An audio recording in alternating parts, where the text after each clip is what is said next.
pag-aari ko. Alam mo, that's the beauty of being a woman. Being a woman, they're entitled na tiyagain natin sila. Ganito yan. No, I will explain to you and to Kevin. I want this to be very, very clear. Ready? Yes po. Okay. Sa relasyon, tayo ba hari o hindi? Tayo? Tayo. Tayo. In a relationship, we should be the king. Tama? Opo. The beauty of a relationship, especially sa ligawan, we can never be the king unless a queen confirms and affirms us to be the king.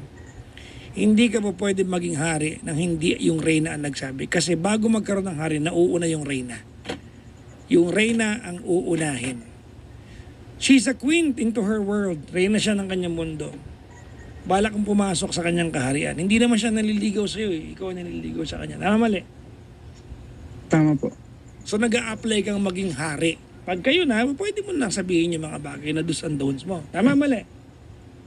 Tama po. But up until the time na hindi ka sinasagot, she remains the queen.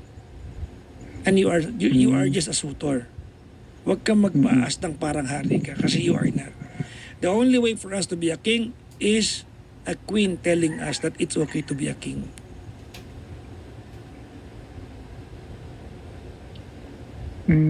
Naintindihan mo ako? Opo. Ha? Opo. Yan. Magkano na ngayon ang kilo?